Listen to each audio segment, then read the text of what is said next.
तो जातिवाद एक ऐसा मुद्दा, एक ऐसे विषय, इसको हो सकता है आज के सभ्य समाज, आज के शिक्षित समाज इसको ग्रहण ना करे, लेकिन आज भी कुछ ऐसे जगह हैं जहां पे उच्च जाति के लोग नीच जाति के लोगों को अपने बराबर नहीं समझते, अपने समक्ष नहीं बैठने देते।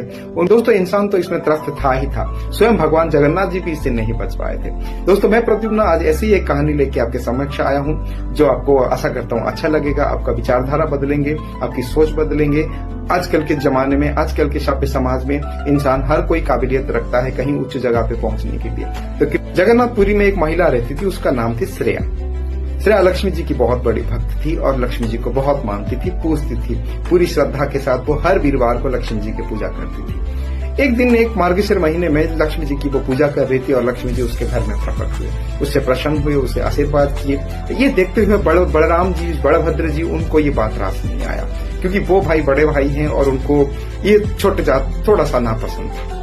तो बलभद्र ने गुस्सा होकर जगन्नाथ जी को बोले कि देखो, ये नीच जाति के घर में जाती है, नीच जाति के घर में बसवास करती है, वहां से आके हमें पानी खाना सब कुछ परोसती है, ये हमें पसंद नहीं है। आज के बाद लक्ष्मी हमारे श्री मंदिर में नहीं रहेगी।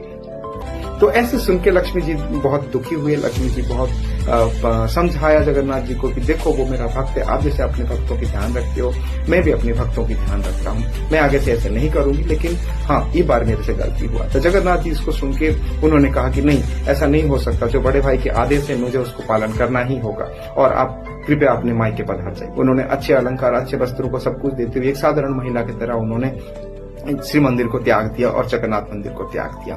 उनके साथ में जो बेताल थे, उनके साथ में जो उनके सेवक थे, वो भी लक्ष्मी जी के साथ चलते हुए लक्ष्मी जी वहां से विदा हो रहे थे, तो उन्होंने जगन्नाथ जी को और बलभद्र जी को साफ दिया कि 12 बरस तक आप लोग भीख मांगेंगे, जब तक आप नीच जाति में कहीं जाके भोजन ग्रहण नहीं करते, तब तक आप लोगों की भोजन प्राप्ति नहीं होगी।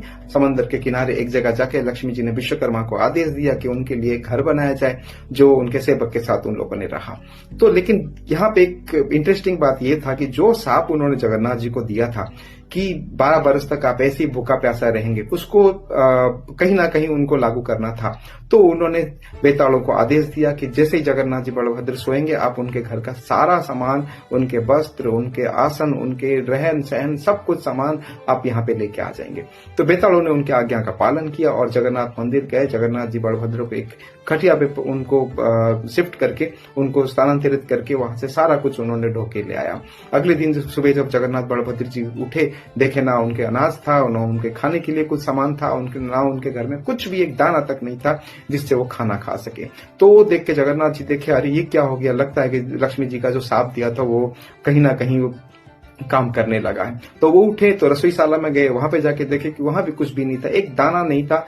जो कि 56 भोग लगते हैं उनके लिए, पूरे दिन में खाना बनता है, पूरे दिन में उनको चर्चा होती है, माला, सेवा, पूजाएं सब कुछ होती है, लेकिन उस दिन उनके लिए कुछ नहीं था। बलभद्र उसको देख के वो भी सोचे कि हो सकता है, फिर समझाया जगन्नाथ जी को, अरे जिसकी बीवी चली जाती है वो क्या भीख मांगता है, चलो कहीं ना कहीं हमें कुछ मिलेगा। तो वहां से वो चलते बने। उसके बाद आगे जाके वो जो बड़ा पंडा था, जो मंदिर का पूजक थे, उसके घर में जाके उन्होंने मांगना शुरू किया।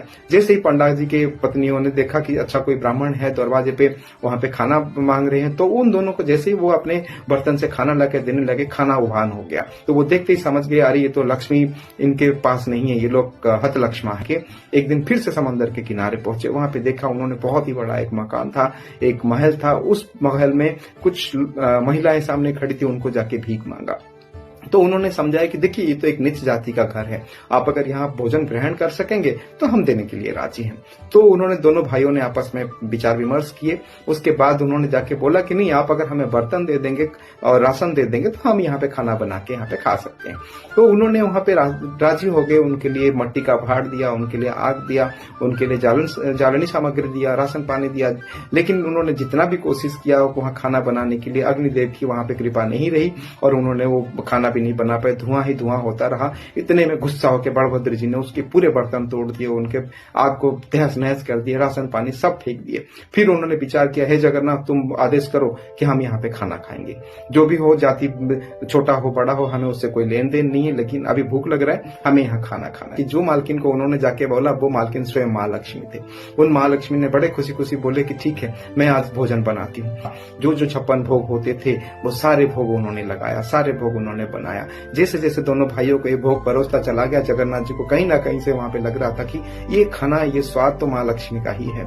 खाना खाने के बाद जगन्नाथ जी एक पीठा खाते हैं जिसका नाम पोड़ा पीठा बोला जाता है। जैसे ही वो पोड़ा पीठा वहां पे खाने के लिए दिया गया, जगन्नाथ जी कंफर्म हो गए कि नहीं, ये माँ लक्ष्मी का ही घर है। तो उन्होंने बोला कि मैं आपके मालकिन से मिलना चाहता हूँ। तो उन्होंने बोला कि नहीं, आप तो खाना खाए, अब आप विदा दीजिए, यहाँ पे हमारे मालकिन से मिलने के लिए किसी को इजाजत नहीं है। तो वहां पे बहुत मिन्नती के बाद उन्होंने बोला कि नहीं, ये माँ लक्ष्मी का घर है, जो हमारी गलती हुआ है हमें माफ कीजिए, हमें आगे रास्ता दिखाइए, आज से जो माँ लक्ष्मी बोलेंगे वही होगा, वही चीज श्री मंदिर में चलेगा। तो उन दोनों ने फिर लक्ष्मी जी के पास गए, बड़े भाई उनसे माफी मांगे, छोटे भाई जगन्नाथ जी भी उनसे माफी मांगे। माफी मांगते हुए उन्होंने, दोनों भाइयों ने उनको बोला कि आप अब मंदिर पधारिए। तो लक्ष्मी जी ने वहां पे शर्त रखा कि आज के बाद श्री मंदिर में, श्री जगन्नाथ मंदिर में कोई जातिवाद नहीं रहेगा। आज के बाद बड़े छोटे उच्च नीच सब एक साथ बैठ के खाना खाएंगे।